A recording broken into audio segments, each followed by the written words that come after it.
শ্রদ্ধেয় সরকারি সুপ্রিম কলেজের প্রিন্সিপাল স্যার উপস্থিত আছেন, এই প্রতিষ্ঠানের প্রধান শিক্ষক স্যার সহ অন্যান্য স্যারবৃন্দ, অন্যান্য বিশ্ববিদ্যালয়বৃন্দ এবং যাদের জন্য এই আয়োজন, আমাদের প্রান্তীয় এসএসসি পরীক্ষার্থীবৃন্দ, আসসালামু আলাইকুম ওয়া রাহমাতুল্লাহি ওয়া বারাকাতুহু।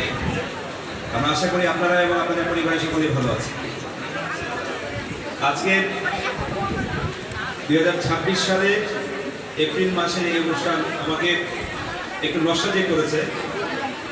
আমি 2004 সালে এসএসসি পরীক্ষার্থী, মানে আজ থেকে 22 বছর আগে আমরা এসএসসি পরীক্ষা দিয়েছিলাম। আজ থেকে 22 বছর আগে এরকম একটা অনুষ্ঠান আমার স্কুলেও হয়েছিল।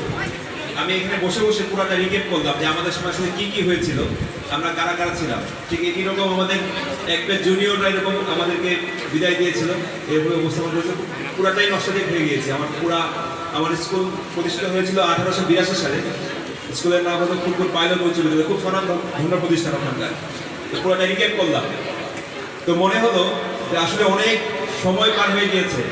আপনারাও এক সময় আমাদের জায়গায় আসবেন অথবা এর চেয়ে বড় বড় জায়গায় যাবেন, তখন মনে হবে যে শিক্ষা প্রতিষ্ঠান, স্কুল, বিশেষ করে স্কুল আপনাদেরকে কি দিয়েছে, তখন মনে হবে। এখন হয়তো এই মুহূর্তে আপনারা আজকে বের হয়ে যাচ্ছেন এখান থেকে, আজকে কিছু মনে হচ্ছে না, কালকে থেকে আপনি মিস করা শুরু করবেন। আসলে এই স্কুলের মাঠ, কোন কোন ক্লাসে আপনি পড়েছিলেন, কোন ক্লাসে পেন ছিল, কয়টা পেন ছিল, কয়টা পেন নষ্ট ছিল, কোন কি ভাঙা ছিল, সবগুলাই আপনার মনে হবে। এবং এই প্রত্যেকটা লিমিটেশন অথবা পড়াশোনা করেছেন, কেউ হয়তো ক্লাস 3 থেকে পড়েছেন, কেউ ক্লাস 8 থেকে পড়েছেন, অথবা কেউ ক্লাস 6 থেকে পড়েছেন। এটা সুদীর্ঘ এসেছে। সকলকে শুভেচ্ছা জানাই, সালাম জানাই। তোমরা সুন্দরভাবে পরীক্ষা দেবা, নকল থেকে বিরত থাকবা। সকলকে ধন্যবাদ। আসসালামু